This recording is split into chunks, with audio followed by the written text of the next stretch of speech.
Welcome to this week's Midweek Meditation. It's that time of year again when the sun starts to come out and lots of young people and some adults have to ignore the good weather and bury their heads in books or spend long hours scrolling through computer screens. Of course, it's exam time and everyone is very stressed as they spend long hours revising and preparing. In some ways, it is even worse on results day, when some will achieve the grades they were aiming for, but others will fail. Just about everyone has experienced it. It may not be exams, it could be a driving test or a job interview, but we've all known that dreadful sinking feeling of despair when we realise that we have failed.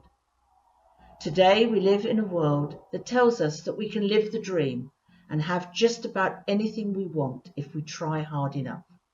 Fueled by television, films and social media, we strive for the impossible and then experience disillusionment and depression when it doesn't happen for us.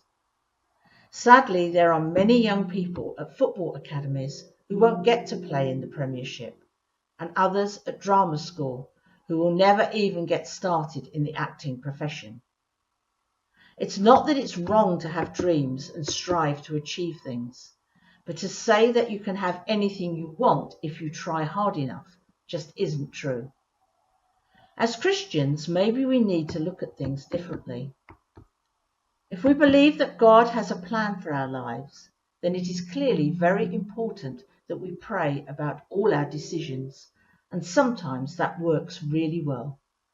Doors open and close, and we feel a real sense that we are being guided to do the right thing. Maybe God blesses us with a promotion, or we take on a new job at church and feel really valued and fulfilled doing it. But sometimes we still fail. So what then? The Bible is full of stories about people who failed. David was anointed as a future king when he was still a young shepherd boy, and he had early success when he defeated the giant Goliath. But it wasn't long before he found himself to be a fugitive in the desert. In Psalm 13, verse 1, he says, "How much longer will you forget me, Lord? Forever?" And in verse 4, he continues, "Don't let my enemies say we have defeated him. Don't let them gloat over my downfall." David felt a profound sense of failure, and he didn't understand why. Had he got something wrong? Why weren't things working out for him?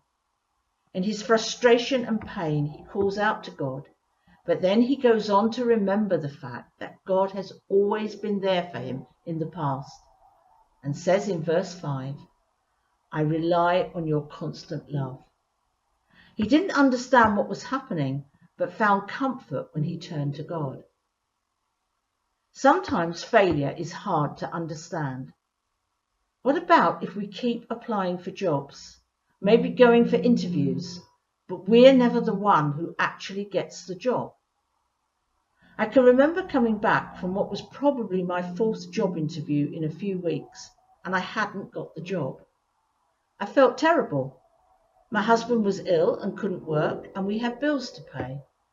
I remember crying out to God, much like David. I didn't understand. I really was doing my best, and everything seemed to be going wrong. What I didn't know was that God had a much better job for me just around the corner. Looking back, it all makes a lot more sense now, but at the time it didn't. We can fail for many reasons. Peter was weak and denied that he knew Jesus because he was frightened of being arrested. When he realized what he had done, it says in the Gospels that he cried. But failure is never the end. We know that Jesus forgave Peter and restored him to his former position. In the same way, if we fail because we are fearful or feel inadequate or any other reason, we know that God will forgive us, pick us up, and help us to do better in the future. Maybe we need to think again about what success actually looks like. Is it really having a nice car, a bigger house, expensive holidays? These things are not wrong in themselves, but are they really what we should value the most?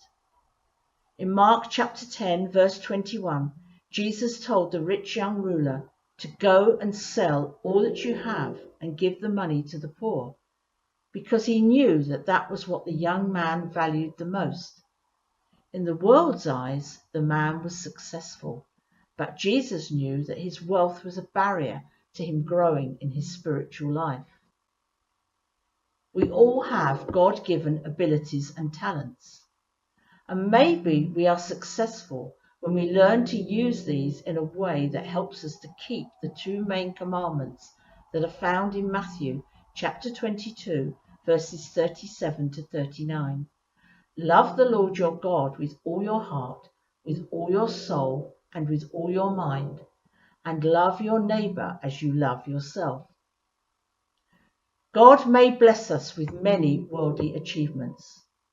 We may have a well-paid job, or even win a gold medal at the Olympics.